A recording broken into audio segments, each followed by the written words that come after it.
Hi, this is Sebastian Braxton, and welcome back to Verse by Verse. We are on episode number 11, season 2, and we are in the book of Philemon, grappling with the Bible and slavery.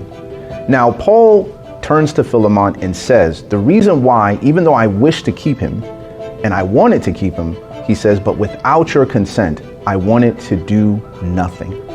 In other words, Paul wanted to give Philemon an opportunity to prove himself true to right principle. Paul is driving home a very practical lesson about life, that if we don't have a chance to fail, then we don't have a chance to succeed.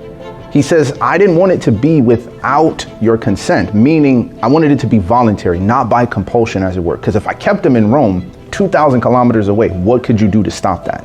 But if I send him back, now you have to do it of your own volition to do that. And that's what the Apostle Paul wants to drive home.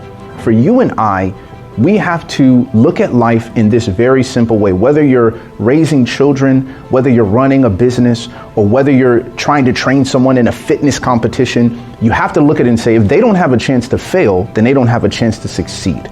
If you don't have a chance to be mean, then you don't have a chance to be kind. If they don't have a chance to celebrate, then they don't have a chance to have sorrow at the same time. It is the recognition and the power of free will that makes all the possibilities a reality in your life and in mine. And sometimes we're so obsessed with removing the negative consequences, the negative possibilities, we don't even realize that we're actually killing the possibilities of the positives at the same time. I want to give you an illustration of this. Imagine if I were sending flowers to my mother. And if I wanted to send flowers to my mother and I allowed this service to deliver them, they knocked on her door.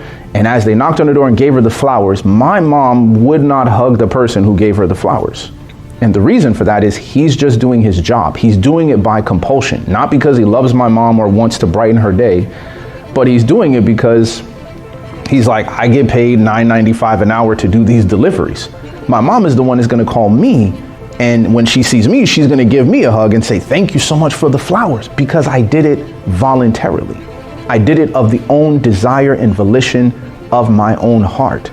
And because I had the opportunity to send flowers, I also had the opportunity to not send them. And that's what adds value to love and to right deeds. Now, he then says that not only do I want this to be voluntary, but then he gives an explanation. It says, maybe he departed for a while, that you might receive him forever. Departed is a light way to say what Onesimus did. He literally broke Roman law by running away. He literally probably took actual goods and money and means that he was managing for Philemon and carried that and got himself to Rome. So you could call it robbery, you could call it a lot of different things, but Paul says maybe he departed for a while. And this is a lesson that inspiration teaches us about the heart of God, that when it comes to being in the presence of God, we must call sin by its right name. But when speaking of the mistakes and the issues of others, it's crazy how God is willing to cover it, to soften it, and to speak about our mistakes and our weaknesses with tenderness and with compassion. Now, the Apostle Paul is not done bringing his compelling argument of what he wants Philemon to do. And you don't want to miss it as we continue to explore it in the next episode of Verse by Verse.